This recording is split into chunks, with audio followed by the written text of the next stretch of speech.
What's a fun little fact about yourself? I turned 11 on 111,111 edit, 111,111 for the non-Americans. I played baby Jesus in a play. I slept through it. A recurring theme in my life. I was born without wisdom teeth. If I go to a new dentist, they often look at the x-rays and comment that I had my wisdom teeth removed. Nope. Never had any. I turned legal drinking age in the place where I lived at the time 3 times in my life. First when I was 16. Then when I was 17 they increased the legal age to 18. So I turned legal drinking age again when I was 18. When I was 20 I moved to where legal drinking age is 21, so I had to wait a couple of months again. This happened to my brother in New York State. At one point, he was working for a beer distributor when he became unlegal again. Didn't they grandfather in anyone that was already legal? I missed the bombing of the Boston Marathon because I had a bad headache and decided loud noises would be a bad thing. Edit: when I say loud noises I meant the people who decide they need to cheer at everything.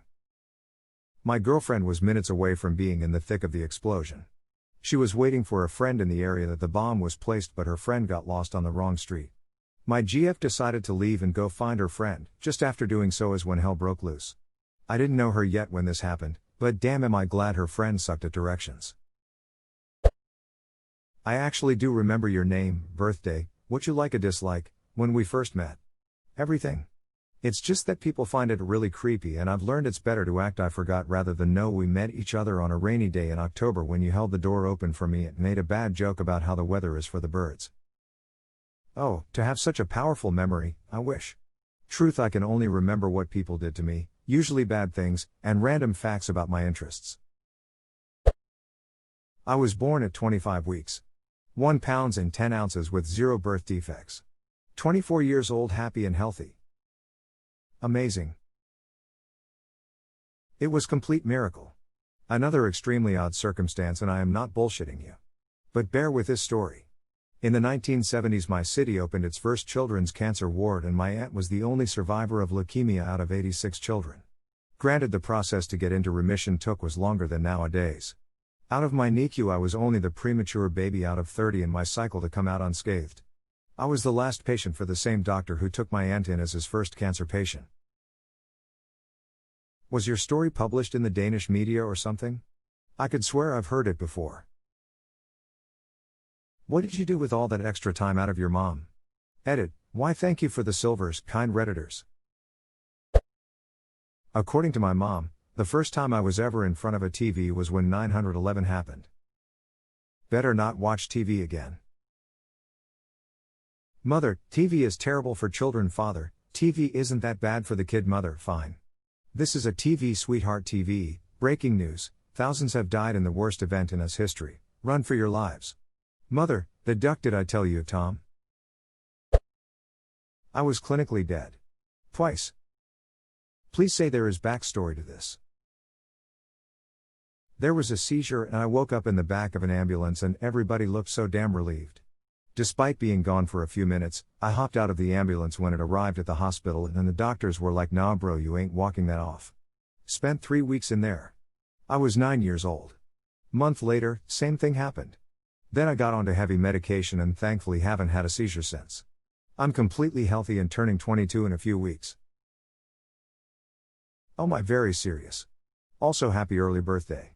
I'm 21 next month. November gang. Happy early birthday, mate.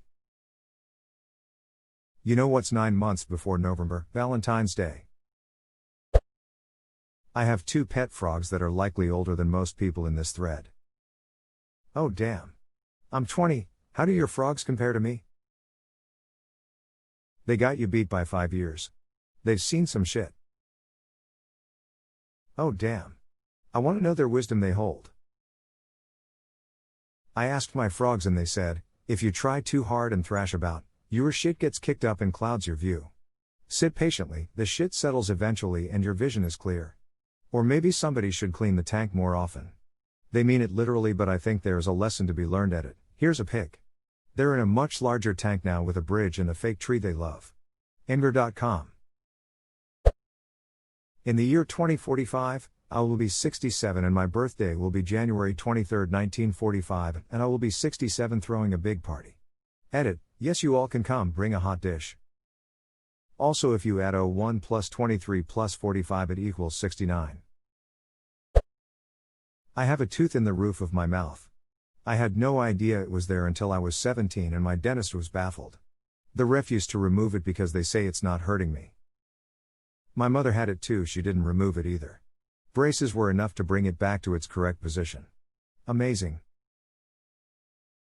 I'm getting the exact treatment now. In fact, I had a baby tooth and an adult tooth both come through from the center of the roof of my mouth. I'm 2 years into having braces and the tooth has moved almost all the way across my mouth. Still about a year to go, but I'm amazed it's even possible. I can suck in air through my left eye socket. I tied on the world record of the smallest paper ship ever folded. In 1992 my ship was 2 mm in length. Also I folded a paper plane with a span width of 2 mm. Edit, wow THX, never thought this one to get such an attention smile. I'm very sad to tell that it was basically impossible for me to photograph them when I was 11. Frown makes me ever sadder as to think how easy it would be nowadays. Following happened to them. I put them in a small glass tube and showed around along with a loop. People loved them. Then I forgot it for a few years and when I tried to have a look at them again, they simply disappeared.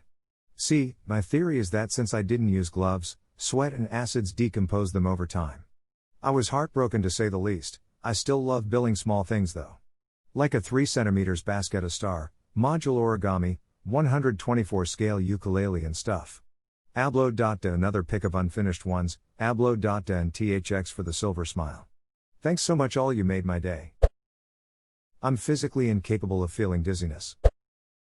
I write in my journal every day since 2009, so I have an account of all my thoughts since the past 10 years, and I can see how I grew as a person since I was 15. Sometimes I cringe when I read something from back then. Those are treasures though. I can cry or throw up on command. Edit it to say or instead of and. Too many complaints about wording. I can also throw up on the spot. Haven't found a good use for it just yet. I know one. Whenever a douchebag grabs an acoustic guitar to play Wonderwall during a party, walk up to them, and puke at their shoes. It's like a defense mechanism. Like the ocular blood laser lizard. I have no sense of smell and never had. Whenever I tell this to people, their response falls into one of 3 categories. 1, that's so unfortunate. You don't know how good X smells! 2, you're so lucky. You don't have to know how X smells! 3, so if I fart in your face you won't notice. I've yet to receive a different response aside from those, and you'd be surprised how many unrelated people told me N.3, it's impressive lol. Feel for you, dude. Lost my sense of smell and taste from a concussion almost 6 months ago. I imagine it's easier to have never been able to smell than have the sense for 50 plus years and then lose it. I lost my sense of smell from a concussion back in college. It took about 6 months for smells to start coming back. Even today, some things smell weird to me, as in, I don't process some things well. What is sharp and acrid to others is rather mellow to me. But overall, the sense is back. So take heart, you just have to keep smelling things till you notice something, then focus on it. Thanks. You've given me hope that it will return.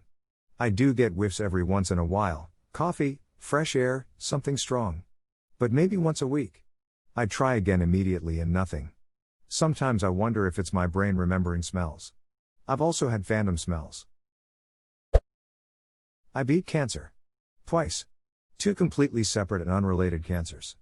Hoping there is no third time's the charm. Hashtag X200B edit, thanks for the gold and silver. Second edit, sorry, but I want to give a shameless shout out to the Cancer Hope Network. Great organization that puts people who are diagnosed with cancer in touch with someone else who has experienced that same cancer, to help them through this difficult time. If you, or someone you know is going through a battle with cancer, I would highly recommend reaching out to them. The emotional stress and worry of being diagnosed with cancer is often not spoken about. Talking with someone who has walked in your shoes can really help.